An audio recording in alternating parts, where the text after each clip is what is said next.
Ghana has marked the 2026 Emancipation Day with a renewed call for Africans and people of African descent to strengthen the bond of unity, freedom, and shared heritage. At a wreath-laying ceremony at the Kwame Nkrumah Memorial Park in Accra, the Deputy Minister for Tourism, Culture, and Creative Arts, Mr. Yusuf Issa Kajaja, urged Africans everywhere to draw inspiration from the sacrifices of their forefathers in building a united and prosperous continent. He says the vision of Ghana's first president, Osagyefo Dr. Kwame Nkrumah, remains central to advancing Pan-Africanism and reconnecting Africa with its global diaspora.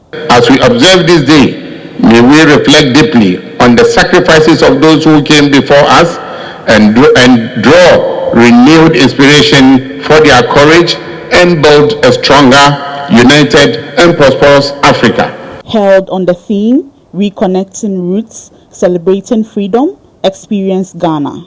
The ceremony forms part of this year's Emancipation Day activities organized by the Ghana Tourism Authority. The annual observance honors the victims of the transatlantic slave trade while celebrating the resilience, courage, and enduring legacy of Africans and their descendants across the world. The Chief Executive Officer of the Ghana Tourism Authority, Mrs. Mamefua Huajeto, said, while previous generation fought to end slavery, the current generation must ensure that hatred, intolerance, exclusion, and division do not create new forms of bondage. Our generation must ensure that no new chains of hatred, sabotage, intolerance, exclusion, or division are allowed to imprison the African spirit.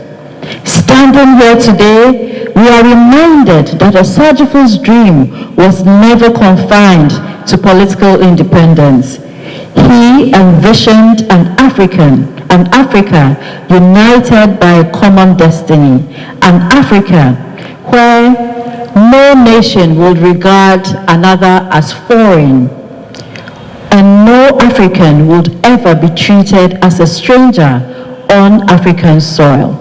On this occasion, I wish to make a heartfelt appeal to all Africans, both on the continent and throughout the diaspora. Let us reject xenophobia in every form. Speakers at the event stressed that Emancipation Day is not only a remembrance of the past, but also a renewed commitment to justice, equality, and African solidarity. Today we have gathered here, or we've gathered at places that carry considerable historical and intellectual significance. The W.E.B. Bois Centre connects us to one of the most important thinkers of Pan-Africanists of the modern era. The George Padmore Library reminds us of the intellectual and political networks that help shape the struggle for African liberation. And right here at the Kwame Nkrumah Memorial Museum, it takes us into the political history of Africa's independence in the wider Pan-African project. We are not creating history as something isolated in the past. We are moving through institutions and sites that connect African intellectual thought, liberation politics, historical memory, and the continuing question of African unity.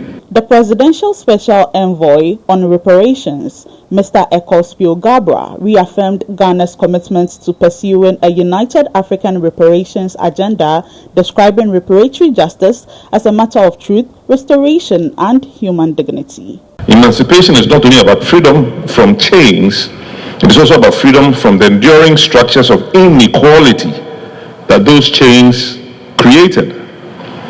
That is why the global reparations movement is not a quest for charity or sympathy. It is a principled call for truth, for justice, for restoration, and for shared human dignity.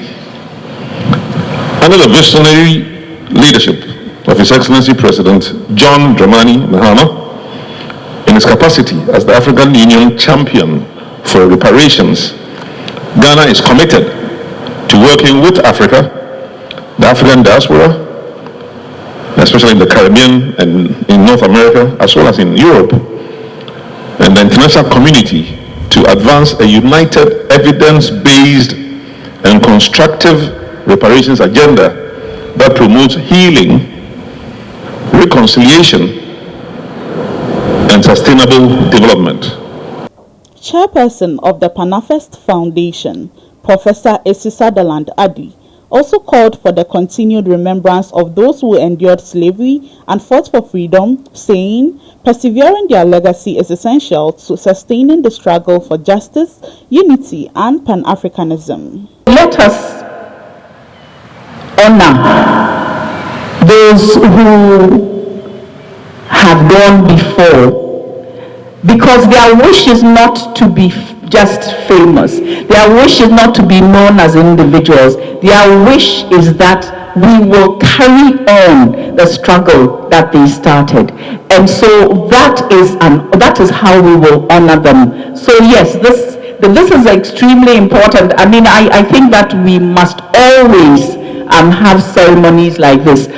This year's commemoration, held across the Kwame Nkrumah Memorial Park, the W.E.B. Du Bois Centre, and the George Padmore Research Library, has highlighted Ghana's enduring role as a gateway to the African diaspora and reinforced the nation's commitment to persevering the ideals of freedom, reconciliation, and Pan-African unity.